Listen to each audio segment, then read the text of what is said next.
Olá pessoal, eu sou Mário Célio, sou da CFED Junior Consultoria, sou gerente de projetos e nesse momento vou dar um treinamento de planejamento organizacional. Ele é um dos nossos serviços de gestão de processos e basicamente muitas empresas elas não dão muita atenção ao que deveriam para a estrutura organizacional delas. Por quê? Porque elas pensam que isso é mais para o externo do que para o interno. Sendo que é muito importante para o interno porque ele regulamenta como é a hierarquia de uma empresa. Por quê? Porque o planejamento organizacional ele busca melhorar a eficiência de uma empresa relacionada ao tempo, relacionada à produtividade dos funcionários, a independência dos mesmos, assim, obtendo uma vantagem competitiva para a empresa.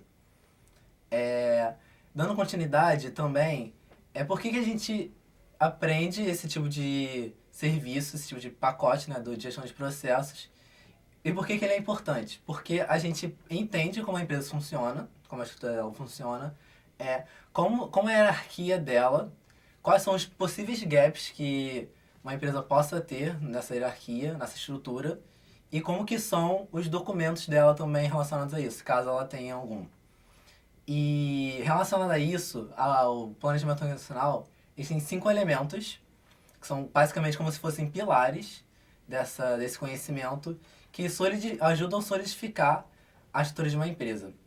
Um dos primeiros elementos ele é relacionado a como a empresa se porta tanto para o interno quanto para o externo, que é relacionado à pirâmide dela nos 3 níveis, no estratégico, tático e operacional, indo desde a missão e da visão até o último nível, que é o operacional. É muito importante que a empresa ela tenha esses 3 níveis, então para poder a estratégia ela passar de um para o outro, e também que isso seja eficiente, não seja defasado, para que não chegue uma estratégia incoerente no final da pirâmide.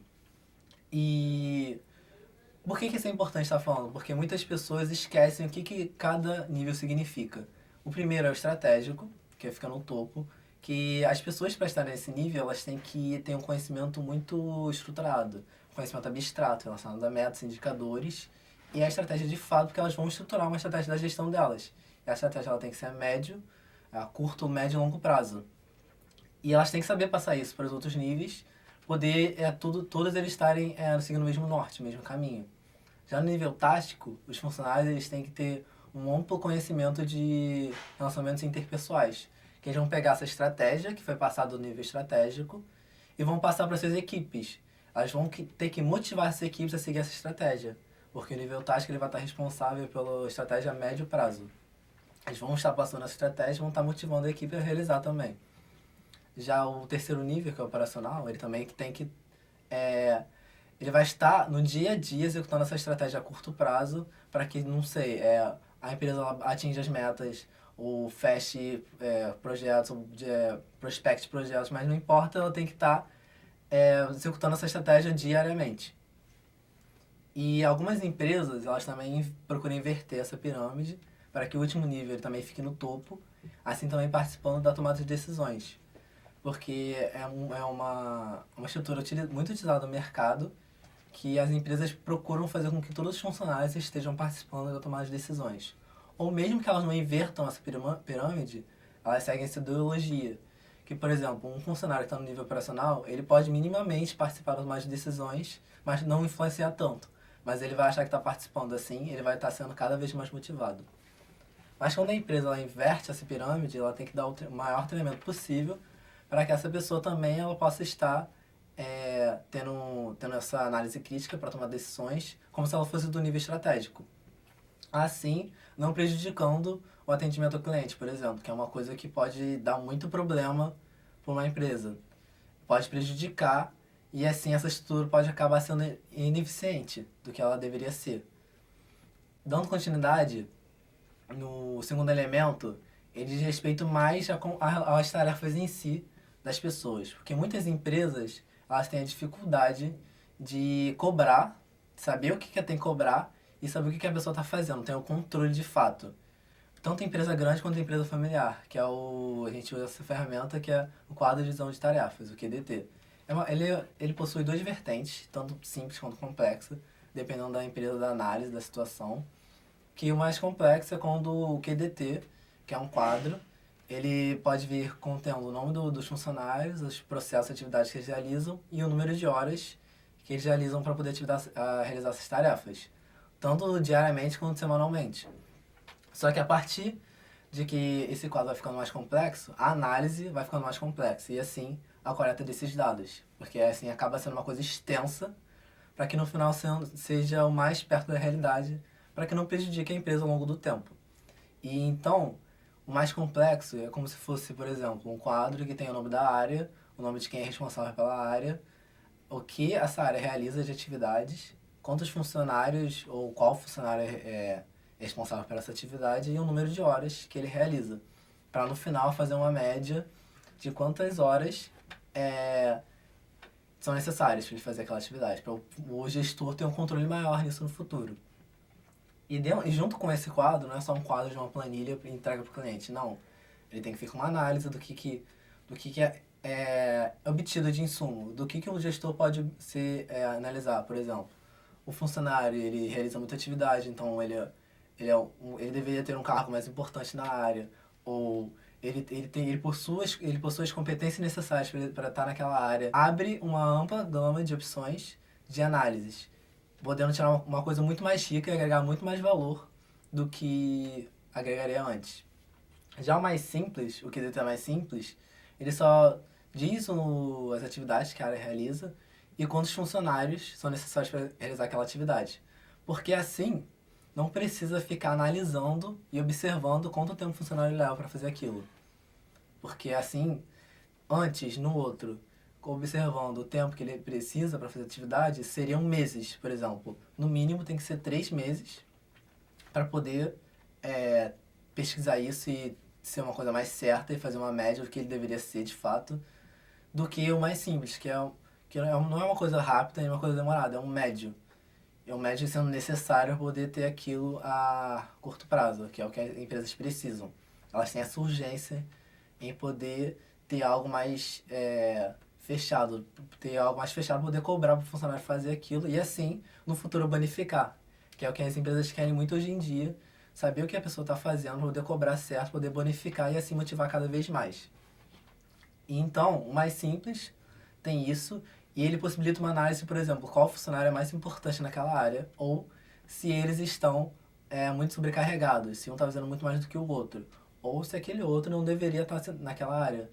Porque muitas vezes isso acontece em empresas familiares. Os funcionários acabam fazendo coisas de outras áreas porque não sente que não estão fazendo o necessário ou que não estão sendo reconhecidos e acabam pegando mais trabalho para que o gestor veja com bons olhos ou que o outro fique fazendo comentários positivos a respeito dele. E isso acaba resolvendo muitos problemas em empresas e o que é uma coisa simples, mas que acaba agregando um valor maior do que a gente pensa inicialmente. E agora, no resto dos elementos, nos outros 3, é o momento que a gente entra de fato na parte gráfica de planejamento organizacional, que é o organograma.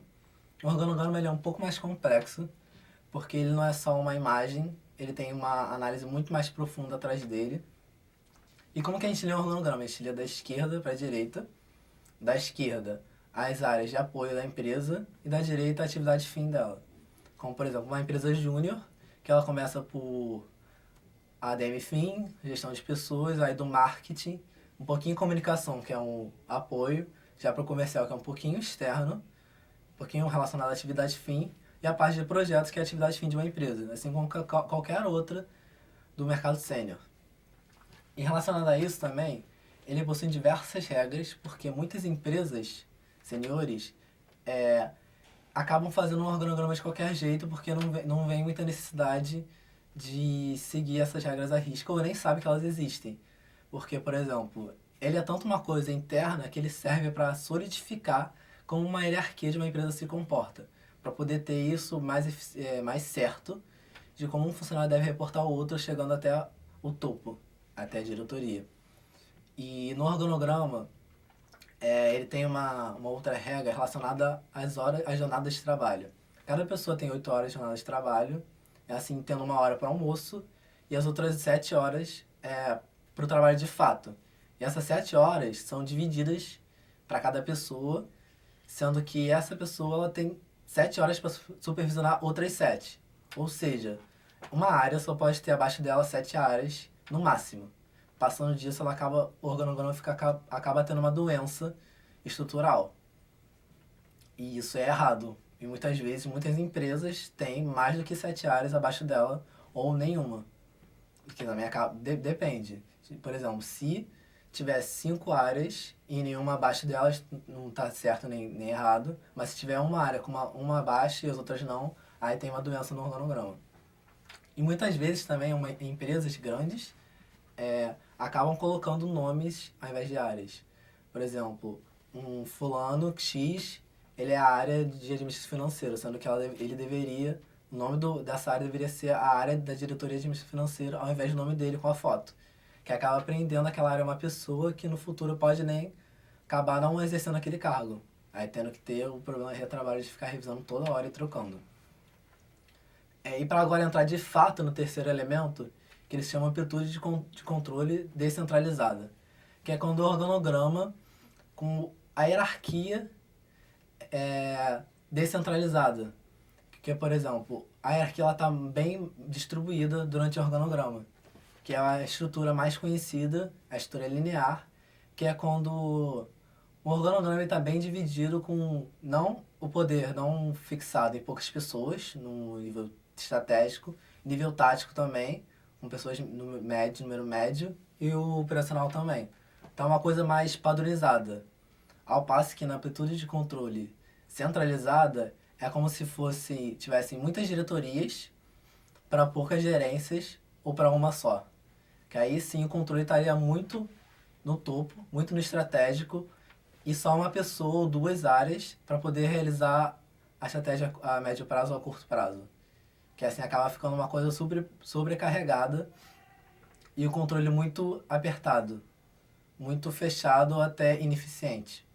Voltando para a amplitude de controle descentralizada, eu falei um pouco sobre a estrutura linear, mas diferente dela existem diversas estruturas que representam cada uma alguma coisa relacionada à hierarquia ou à estrutura de uma empresa. Porque, por exemplo, uma empresa ela pode ter diversas estruturas dentro dela, dentro do seu organograma, desde que elas façam sentido, que representem algo para a estrutura organizacional dela e para os funcionários também, de modo que padronize ou estabeleça um melhor trabalho, melhor produtividade para eles. A estrutura linear é a mais clichê, vamos dizer assim, e mais normal encontrada no mercado. Mas, por exemplo, no mercado de empresa júnior, a gente encontra muito a estrutura matricial, que é o número de pessoas alocadas para o projeto.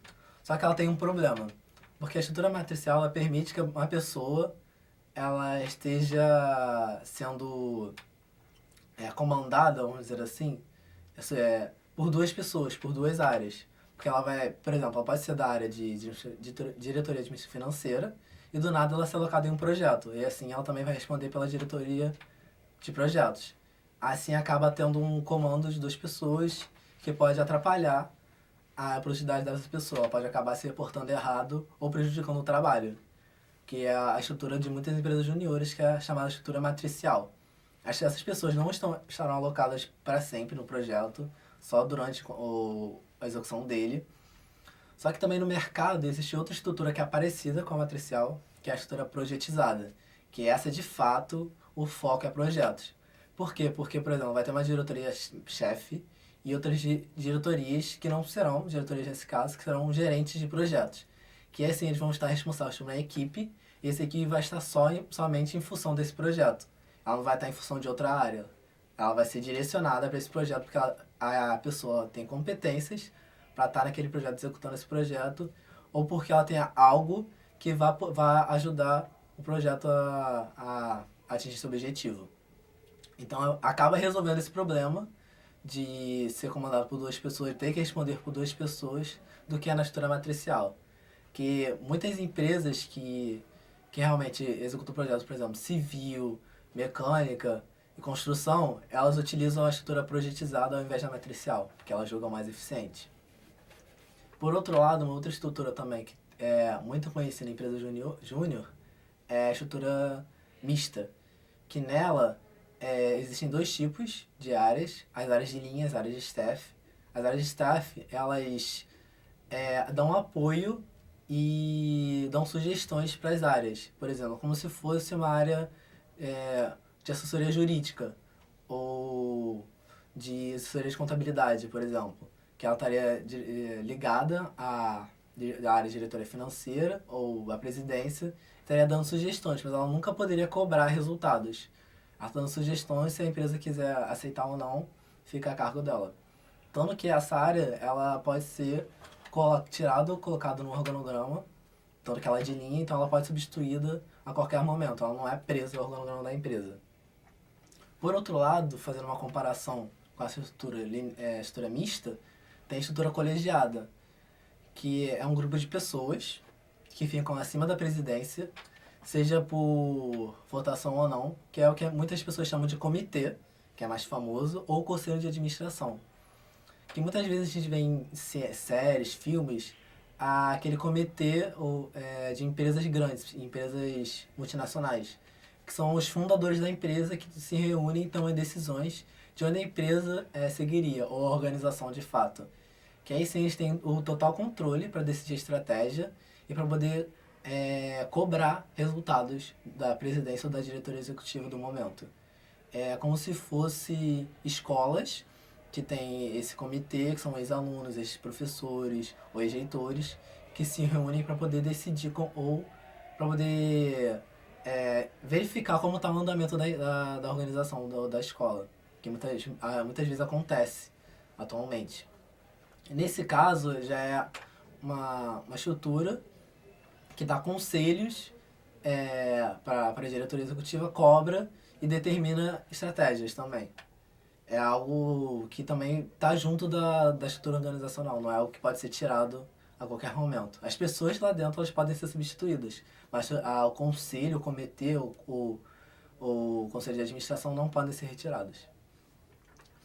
Por fim, tem a estrutura em rede, que ela é como se fosse uma empresa que ela está ligada a muitas outras empresas, tanto para poder realizar serviços de terceirização, outras coisas de fabricação, porque muitas vezes está relacionado à cadeia de suprimentos, por exemplo. Que essas empresas elas não querem centralizar essas atividades nela mesma, elas procuram fazer parcerias com outras, só que ela pode ser ineficiente caso essa empresa não tenha um total controle das atividades, aí ela pode acabar perdendo o poder, ou a tomada de decisão, ou até perder a vantagem competitiva frente a outras empresas caso isso não esteja padronizado, os processos não estejam de fato eficientes. E com isso, com a estrutura de rede, a gente fecha essas 6 estruturas de organograma, e agora a gente passa para o último elemento do planejamento organizacional, que é a departamentalização. A departamentalização ela divide essas estruturas em tipos de departamentos. É que decide realmente qual será o foco da organização. Geralmente começa por, que é mais clichê, como a estrutura linear, a departamentalização por funções. Que é uma empresa normal, que o foco dela é cada função específica. Por exemplo, diretoria de administração financeira, com a gerência financeira, agência administrativa, diretoria de gestão de pessoas, como é a gerência de gestão de pessoas, e por aí vai. Mas o que ela permite? Ela permite que as pessoas elas sejam alocadas ou sejam contratadas de acordo com as suas competências específicas para aquela área, assim permitindo tarefas conjuntas, e assim o diretor ou o gestor tendo um maior controle de como ele poderia cobrar, que vai estar dentro da área expertise dele, e como ele poderia dividir essas tarefas, para não ficar algo que vá abranger muitas pessoas, sendo que essas pessoas poderiam não conseguir realizar de fato essas atividades. Ficar algo mais certo e assim o conhecimento dessa pessoa fica fechado, porque ela não vai aprender algo diferente ou algo relacionado a outra área. Vai ser sempre aquilo para sempre, vamos dizer assim. Já a departamentalização por cliente determina que o foco da empresa é o foco externo ao invés do interno, porque muitas vezes ela se esquece da própria estrutura interna dela e acaba focando no cliente, estabelecendo serviços específicos, assim permitindo a fidelização.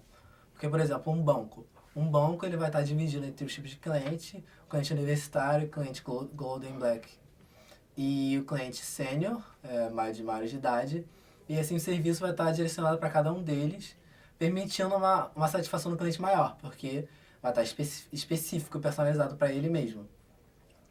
Em contrapartida ao de clientes, é muito parecido com a departamentalização por produtos, que é quando as áreas da empresa são divididas entre os produtos em si, que é o exemplo de supermercados, que, por exemplo, tem lá a divisão de carnes, a divisão de frios, a divisão de outros elementos, lá de comida, que eu não tô lembrando o nome, e, e muitas vezes acaba permitindo a inovação desses produtos, porque cada diretoria ela vai estar focada naquele produto específico, e como ele poderia impactar no cliente. E assim acabam, por exemplo, surgindo a carne friboi, uma carne de outro tipo, que assim vai atacar no cliente nas necessidades dele. Assim, de fato, também um pouco de uma personalização. E saindo um pouco desse lado, um pouco mais para a parte de indústria, também se encontra a departamentalização por processos, que é quando a indústria ela se divide em processos para cada tipo de fabricação. Por exemplo, fabricação de uma peça X, fabricação de uma peça Y e fabricação da peça Z.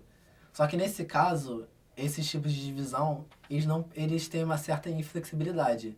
Porque, por exemplo, como são processos e a chave de um processo são as pessoas que estão acostumadas a realizar aquele processo e já tem um know-how, se você pegar uma pessoa de outra área e colocar nessa área X, ela vai acabar interrompendo a linha de produção e essa linha de produção vai acabar sendo ineficiente, porque vai acarretar um problema, tanto no início e no fim, e a peça vai acabar não tendo o mesmo efeito que ela teria caso fosse uma pessoa que já seria dessa área mais antiga. Então, o que ela permite? Ela permite a especialização dessas pessoas nessas áreas, nesses processos, e a inflexibilidade. Mas também ela permite inovação, porque a partir do momento que uma pessoa está realizando um processo há muito tempo, já tem o know-how, ela pode ter uma noção de uma otimização melhor do que uma pessoa nova que estaria naquela divisão há pouco tempo. E para finalizar essa parte de departamentalização, também tem a departamentalização geográfica, que é quando são empresas multinacionais que têm divisões em certos países específicos, que é o caso do McDonald's, que tem uma divisão em cada país ou cada cultura, o que permite uma personalização de acordo com a cultura do país e um foco no cliente maior. Por quê? Porque, por exemplo, um tipo de sanduíche que é vendido na Índia não vai ser vendido nos Estados Unidos por respeitar a cultura de cada país, ou um brinquedo específico no Japão que não vai ser vendido nos Estados Unidos porque não vai ter demanda. Então, essa departamentalização permite atacar culturas diferentes e trabalhar em cima da demanda, que muitas vezes é o que as empresas esquecem.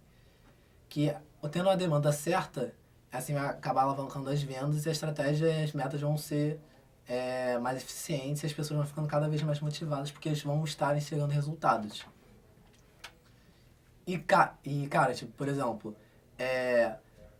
uma empresa ela pode ter uma estrutura diferente e uma departamentalização que muitas vezes possa não fazer sentido com essa estrutura para a pessoa que está executando um tipo de projeto. Mas desde que essas duas coisas unidas façam sentido para os gestores e para os funcionários, é o mais certo para o cliente. Porque é uma coisa que vai ser tão interno que a gente mesmo pode não entender.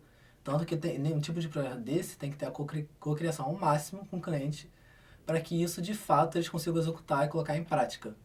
Para que não fique algo só no papel, para que fique algo além disso, para que eles executem na prática e vejam o resultado e o impacto que todas as empresas juniores querem e almejam. E o organograma ele não vem só num desenho no PowerPoint ou no Visio. Ele vem junto com um documento normativo, que já foi falado no treinamento de mapeamento de processos, que dessa vez se chama de norma estrutura. A norma estrutura de organograma ela dita o que a área faz, qual a finalidade da área, as suas atribuições básicas e a quem ela é subordinada e quem é subordinada por ela. Esse documento ele pode ser personalizado e até às vezes tão personalizado que ele pode se parecer um pouco com a análise de trabalho que muitas empresas juniores têm. E pode unir duas coisas em uma só e fazer uma nova estrutura e uma análise de trabalho juntas, que é a que algumas empresas grandes também buscam hoje em dia. Algo que regulamente de fato o que aquela área faz e assim tendo um mapeamento de competências que são necessárias para aquela área. Ou seja, cada área de organograma, cada caixinha tem que ter uma nova estrutura. Por exemplo, se num projeto tiver um organograma com 10 áreas, vão ter 10 novas estruturas, ou com 20 áreas, vão ter 20 novas estruturas. Para que realmente é, deixe mais tangível aquilo que é intangível. Que torne o serviço tangível, que torne aquela análise mais tangível e mais certa para o cliente, para que ele possa começar a cobrar de fato. E agora, se aproximando um pouco do fim do treinamento, essa é a parte que eu falo um pouco sobre como todo conhecimento que foi passado no outro, de mapeamento de processos. E nesse, se tornam mais tangíveis durante a execução de um projeto. São divididos em etapas, para que um projeto ele tenha lógica entre elas e assim entregue algo para o cliente. Começando pela etapa de estruturação, que foi falado nesse treinamento de planejamento organizacional. Tem o objetivo de estruturar a estrutura organizacional de uma empresa, de definir ou até de melhorar, assim solidificando como a hierarquia passada dentro dela e um pouco sobre o trabalho dos funcionários. Que muitas vezes pode ter o problema de os gestores, os funcionários não aceitarem a hierarquia que está sendo proposta nessa parte do projeto, ou até terem problemas dentro da própria área ou dentro da própria empresa. Funcionários não concordarem com o gestor não concordar com funcionários, e a equipe do projeto ficar no meio, tendo que assistir uma certa discussão, um certo debate. Ou até o que você definiu não bater com o que o funcionário falou e o funcionário ficar exigindo uma troca. Porque isso é o que acontece e sempre vai acontecer. Isso não tem como acabar cortando essa causa raiz. Porque muitas vezes o funcionário fala, a gente observa, entrevista, e ele acaba, por ser uma empresa de consultoria, ele fala uma coisa que não faz para ele ficar bem, e a gente acaba analisando isso, colocando, e ele fica irritado porque ele vai ter que fazer isso sempre. Então ele acaba falando que teve um problema, que a gente fez errado, e a gente tem que aceitar, porque é isso, que o cliente está sempre certo. Mas tem que ser evitado ao máximo, tem que ter encontros para poder entrevistar ele, poder ver se aquilo realmente que ele falou é o que ele faz, e sempre validando com o cliente para que não tenha esse problema futuro, para que não tenha esse retrabalho. Que a gente utiliza o organograma, a nova estrutura e o QDT. Já na segunda parte, que é a parte de metodização, que é a parte de mapeamento, modelagem e otimização de processos. Que é tudo que foi falado no treinamento de mapeamento, que é realizar a coleta de dados, mapeando os processos com os funcionários, assim para poder depois buscar otimizações junto com eles e com a equipe do projeto, para assim ser algo que agregue um valor maior do que agregaria de fato. E também existem diversos problemas com o funcionário, a mesma coisa do planejamento organizacional, o funcionário acabar falando do processo errado, faltando poucas etapas e chegar no final falando que está incompleto, ou até do nada o cliente querer adicionar mais processo ao escopo do projeto, ou querer que você mapeie alguma coisa nova. E que isso é o que a gente toma como lições aprendidas, que é algo que tem que ser definido no contrato. Tem que ser definido um número máximo de processos serem mapeados e modelados, para que, assim, caso ele queira adicionar algo, um processo, que seja conversado com o gerente, ou que veja se é realmente necessário, que poderia agregar um valor maior para o cliente. Ou até que seja conversado para que ele veja que não tem a necessidade. Que às vezes é algo que ele quer só para poder ter, por exemplo, de olho gordo, vamos dizer assim. E também sempre tem necessidade de ficar validando com o cliente se aquele processo está certo, se aquele processo está o mais próximo da realidade e se ele de fato é o que faz na realidade, na execução do trabalho dele. Para que no final também não tenha esse trabalho dele falar que está incompleto e ter que mapear de novo e depois apresentar de novo. E nisso a gente utiliza o BISAD, o fluxograma, utiliza o QCMS para poder analisar os processos mais críticos, utiliza o gráfico diagrama da árvore de decisão, poder analisar as otimizações e chegar numa otimização caso raiz, e o BISAD de novo para poder modelar de acordo com as otimizações propostas. Por último, entra na etapa de normatização e manualização, que é o momento que a gente vai e elabora normas de procedimento de acordo com os processos otimizados, para que seja essa norma, para que seja um espelho desse processo, para que não tenha em compatibilidade para que da norma de procedimento se faça um fluxograma, do fluxograma se faça uma norma de procedimento, e o manual também para solidificar todo aquele conhecimento que muitas vezes é muito teórico para o cliente, porque tem vezes que ele quer que aquilo seja passado de geração em geração na empresa, como gestão do conhecimento, para que os funcionários também consigam fazer um fluxograma ou até mapear um processo ao longo do tempo, que é o que muitos clientes veem nas empresas juniores, que a gente entrega algo, só que a gente não se importa com o impacto daquilo na empresa, se eles vão conseguir, de fato, executar aquele processo ou, de fato, mapear ou revisar depois. Que a gente sempre tem que entregar algo que permita a gestão do conhecimento e a gente sempre tem que passar um conhecimento também para eles, que é o que muitas vezes é precário em mapeamento de processos, que é no final do projeto ter um treinamento para que os funcionários ou até os gestores eles aprendam a mapear e modelar um processo e para que assim eles também se sintam independentes no futuro, tanto para poder seguir aquele processo, saber como deverá ser executado ou saber como executar aquela otimização que a gente propôs. Que a gente só entrega a otimização e deixa o cliente na mão, mas a gente tem que entregar, explicar como deve ser feito e acompanhar também. Porque assim a gente entrega mais valor e impacta a empresa e acaba impactando o ecossistema que a gente está envolvido. E com isso, eu fecho treinamento de planejamento organizacional, fechando a gestão de processos como um todo. E caso tenha surgido alguma dúvida nesse treinamento, ou caso vocês não tenham entendido alguma parte, alguma ferramenta, entre em contato com a nossa fanpage, a fanpage da Cefet Júnior, manda mensagem com a sua dúvida que a gente irá entrar em contato. E é isso aí. Obrigado pela atenção.